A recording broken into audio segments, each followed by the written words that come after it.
to Crazy Cabin Fever Cocktails. I am Tim Knittel of Distilled Living, and we are produced by Fascination Design. Tonight we're doing a holiday cocktail we call Old Saint Nick Fashioned. Yes, the name is a riff on Old Fashioned, but this is actually a riff on a whiskey sour, a little bartender joke, messing it up with the name there.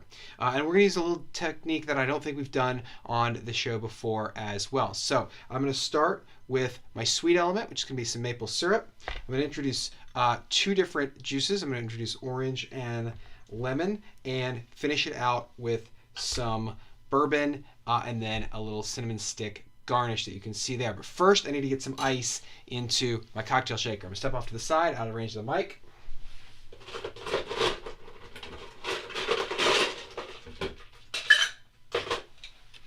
All right, now I didn't do much ice in there. Use less than you would normally use because that's going to be important later on. So now let's go ahead and start with my sweet element, my maple syrup.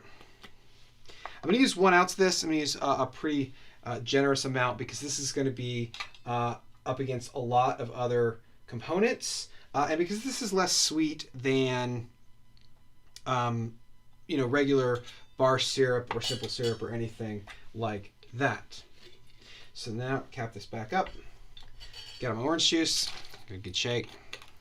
So I'm going to do a 1/2 to 3/4 on this, depending upon how much acid you like in your drink. And this was a split sour, so I'm introducing the orange and the lemon juice. I'm using pre-squeezed, yeah. It's the holidays, and I am tired, and I just want a cocktail, and I want a good cocktail, and I'm not going to spend the effort to squeeze it myself. Maybe come January, when I have a little more free time, I might do that. All right, so we've got our juices in there. Now I'm going to use 2 ounces of bourbon. I'm using 4 Roses for this, but a lot of different bourbons would work in this cocktail. So 1 and 2, just like that. Now we give this a shake. So I'm gonna build my shaker. Mic's over my head, step off to the side. Just like that. Doesn't take long to integrate, and I don't want to overshake it because I don't want to stick my vacuum seal my shaker there. Make sure to get everything into the large size.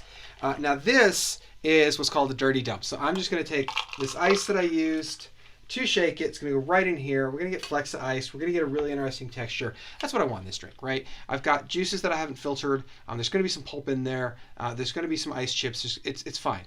Like this is going to be kind of a different, it's not a thick mouthfeel, but a kind of juicy mouthfeel on this cocktail. Cinnamon stick as my garnish. I'm going to set it up on the side. It's going to fall in. That's okay. The cinnamon stick is going to produce an aromatic initially, not any substantial flavor in the drink, but as this sits, and this is a relatively slow sipping cocktail, it's going to infuse a lot of flavor in it as it goes along. So you can just see the cinnamon stick poking up at the top. I think it looks cool. And then that's good. It's got a bright, beautiful acidity, a lot of great citrus fruit character on there. The bourbon shines through. The maple syrup gives it a little bit of a heaviness, beautiful against the bourbon. The cinnamon is just a light note right now, but when I get down to the bottom of this cocktail, the cinnamon is going to be pronounced. So this is going to evolve in the glass as you drink on it. And I hope you enjoy. Cheers.